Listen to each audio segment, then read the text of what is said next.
I just felt compelled to tell this story. And thank you, Mom. I appreciate it. I love you. And hope we get many more years together, because I want to take care of you for a while.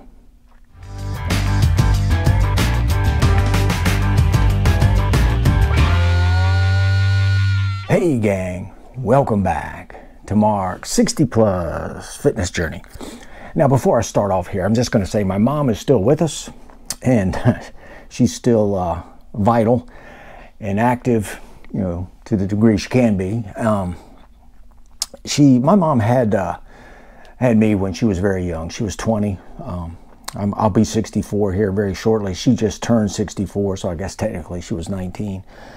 But my mom had 4 kids, and 3 of those, I'm the oldest of the 4. My brother is 11 months younger than me. My older sister is 11 months younger than my brother. So that was 3 kids in less than 3 years. And that was all in Germany. My dad was in the U.S. Army, and he was stationed there at the time. So 3 kids in Germany. We moved back to the United States. I guess that was in 1963, maybe. I was born in 1959, so maybe 1963. I actually still remember that plane flight, believe it or not. And we came back here, and I guess it was 3 years later, my youngest sister was born. So I'm the oldest of 4, me, a brother, 2 sisters. Now, moving forward just a bit, we moved about a little bit when we were here in the States. We lived in Georgia, Fort Benning, Columbia, South Carolina, Aberdeen, Maryland, and here in Virginia was the last place my dad was stationed permanently, at Fort Story. And my dad went on 2 tours of Vietnam, and one tour of, I don't know if it was a tour, he was in Saudi Arabia for 18 months, and I'm missing one there. I forget exactly what, there's another one. He was gone a lot. My dad was gone a lot when I was young. And, you know, back in those days, there wasn't, at least in the United States, there wasn't a whole lot of pro-military. So when my dad came back from Vietnam, there wasn't people waiting at the airport giving him a big hoorah like they did when the kids came back from Iraq and Iran and all that. You know, I don't really want to get into all that, but just suffice it to say, the people of my dad's generation didn't get the same courtesy. But oh, I know, the 4th one was my dad was in Germany. He was going to go to Germany and stay there for 18 months, come back and retire. And that was the summer between my 8th grade and 9th grade. So, yeah, I don't know, I guess I was probably going to be 14 or so then. And when my mom and my brother went to visit him in Germany that summer between my 8th and 9th grade, and he was going to come back later that year. Well, we did the trip. It was an awesome trip. We came back home. My dad wasn't feeling well when we were there on the trip, so he came back home in November, and he was still in the Army, and he was planning on retiring. Really looking forward to it. Had big plans to do things. He was a big car guy, you know, and we were going to buy motorcycles and, you know, just have a big time. You know, for a 14-year-old and your dad, being able to do stuff like that is a big deal. But he got sick, and turns out he had pancreatic cancer. And pancreatic cancer is bad now, but you can imagine what it was like in whatever year that was, 1973 or 4, I can't remember, somewhere in that time frame. So he got here in November, got home in November, died in December on my birthday, believe it or not. And, you know, needless to say, that was, you know, at the time I was so shocked, I don't think I even really realized what was happening. I think the force of that has only affected me more recently, believe it or not, you know, 50, 60 years later, or 50. And the reason I bring that up is, so my mom was left to raise 4 kids by herself, and just luckily enough, we were, I hate to use this word blessed, but we were blessed enough to have this house to live in that my grandfather, my maternal grandfather, my mom's dad, had bought. Now, my mom's dad, my maternal grandfather died when he was 54 after several heart attacks. So that's pretty young. And oddly enough, he died on my birthday. That's true fact. So anyway, the house he bought was kind of out in the willy wax. We used to call it out in the willy wax. It was out in the country. And it was an old farmhouse. It was about 10 acres and had a pond on it, little barn in the back. And my grandmother was still alive. She was with us. So we were living there. Me, my brother, 2 sisters, my mom, and my grandmother living in this farmhouse that we heated with a potbelly stove in the kitchen and a fireplace insert in the fireplace in the living room. And then later on, we got a little more modern and got some downstairs heating and air conditioning. We never had air conditioning and heating on the upstairs, which is where our kids' bedrooms were. But the point of this story is what my mom did to take care of us. And this is all part of my life story, which is all part of my fitness story. This is all how we get where we eventually get. And I just want to relay one thing before I forget it. One day we were out toiling in the sun, as I remember it as a 12, 13-year-old, not wanting to do this stuff. But we were out in the field and we were getting ready to hoe these rows of corn that were like 100 yards long. And I didn't want to be there, obviously. My mom told me, she said, hoeing, you'll build some big muscles if you do this all summer. And that just stuck in my mind. And so, I was a big advocate of hoeing from that point on. And until I got the idea of maybe buying a weight set.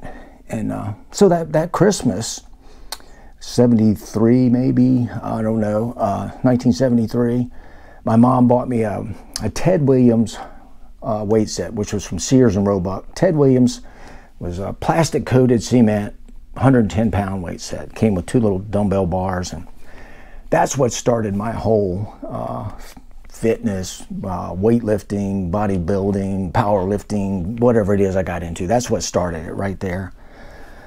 But that's kind of an aside story. Maybe I'll follow up on that a little more later. But back to what my mom did. Now, these are things I didn't fully appreciate at the time. She would do things, or did do things, that in retrospect just boggle my mind. And I say that now because I've spent a lot of time recently with my mom, because she's getting old and she's got some issues that we're trying to fix. So I've spent, like today, I spent all day with her at the hospital for some testing. We're getting ready to do a little heart procedure. We have to do some testing before she can do that. Tomorrow I'm taking her to the dentist. Spent a lot of time with my mom recently. And so back in the day when we were youngsters and she had to raise us 4, she was a force of nature. I mean, she was not afraid of anything. And in retrospect, she had some faults that not really, they weren't really faults. They were just things I didn't agree with and still don't, but it's okay. That's the way she was. But she would literally, she drove a school bus. So she worked. She drove a school bus in the morning and the afternoon. And when we were growing up, we had chickens, we had goats, we had cows, we had horses. Not to mention all the actual farm part of it. We had a big old John Deere tractor, big green John Deere tractor. We had a long row of peach trees. We had apple trees. We had nectarine trees. We had a pear tree, walnut trees, pecan trees. We had grapevines. Literally in the summertime, we kids could have stayed outside and survived without ever going back in the house. So we had a lot of stuff that we had to take care of. My brother and my younger sister were part of this thing called 4-H in the United States. There's this thing called 4-H, which is kind of like a farm. I forget what it stands for, but basically my brother would raise cows and show these cows, and they eventually would be sold. And my sister rode horses. She had a couple of horses, and she would take these and do like English show jumping and that kind of stuff. So We had the horses and the cows and the chickens and the goats and all that other stuff I was telling you about that we had to feed. So, you know, every morning we'd wake up, and particularly in the wintertime when things would get cold enough to freeze, and the water in the back where the barn was, we had a hand pump that pumped into this cool little clawfoot bathtub.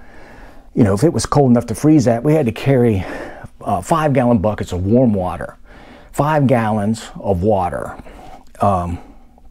I think that's, well, it's heavy, let's put it that way. You know, carry 2 of those, each of us carrying 2 of those all the way down there, and that was probably 200 yards from the house. And it was dark and cold, and, you know, I hated that stuff. But, you know, while we're doing that, my mom's in the house. She's cooking us breakfast. We didn't eat just like a bowl of cereal. She made pancakes, she made waffles, she made eggs, she cooked oatmeal, she cooked bacon. We had a regular breakfast. And she made us lunches every day. We had sandwiches and chips and cookies that she usually made. And this really nice paper bag lunch that I didn't fully appreciate until later either. Every day it was like that. And then we'd get home, and my mom, after driving the school bus, coming home, and you know, we'd have to go feed the animals again at night. And you know, at some point there, I was going to like football practice or wrestling practice. There was a lot to do. So, you know, having to do all that feeding of horses and cows and all that stuff just didn't really sit good with me. So, you know, that whole time I'm not really digging that. But my mom is cooking dinner. So we sit down and we eat, and it's a regular dinner. It wasn't some, you know, some microwave thing you put together and throw out. She cooked a full-on dinner. And this was sometimes consisted of food that she got out of our pantries that we did over the summertime and maybe in the fall, where she would just can, and you know, we say can, it's like jars, mason jars. She would just have it full of vegetables, green beans, lima beans, corn, and just any number of jams and jellies and just stuff like that. It was just tons of that stuff that we just kind of lived on through the wintertime. We had a shed where we actually were able to keep potatoes that we grew most of the winter time. We just go out and grab potatoes out of there that were good for, like I said, most of the winter. It was just stuff that was just monumentally difficult that I, in retrospect, am in awe of. And, you know, my mom would take care of all of that stuff. She would keep us clean. You know, she'd wash the clothes. She actually ironed our clothes. And I remember she used to get up and back in the day, you used to have to defrost your freezer. I mean, like every 2 weeks, you'd defrost the freezer. We had a kitchen floor that she would actually wax. It had a little buffer. You'd wax the floor. These are all crazy things you don't see people doing anymore. But, you know, she was just able to do that and work and take care of this, you know, in addition to the farm and, you know, all the part where we grew crops. There was still a whole lot of grass we had to cut. So, you know, there was always that, taking care of the house. And it was just stuff that she did, and never once did she say, woe is me, even metaphorically. She just basically took it on without a second thought and kicked ass and raised us 4 kids. And, you know, we're all vastly different. I'm very much like my younger sister. My brother, he's kind of his own deal. He's kind of a loner. I love my brother to death. And my middle sister's the same way. She's a little bit like that. But we all came out, I consider, you know, honorable citizens. And she did a great job with that and never once complained about it. And I've only just recently now, being over 60, I've come to appreciate this. And if you have elderly parents that are still alive, and there's something that, in retrospect, you respect they did for you, and you haven't said anything about it, I think it's good for the heart to be able to just sit down and say, Mom, Dad, wow, this was great. This thing you did was great. What you did was awesome. I appreciate it. I wish I could tell my dad that. You know, my dad was just in my life for a short period of time, and it would have been, I'm sure my life would have been way different had my dad lived. But, you know, he didn't.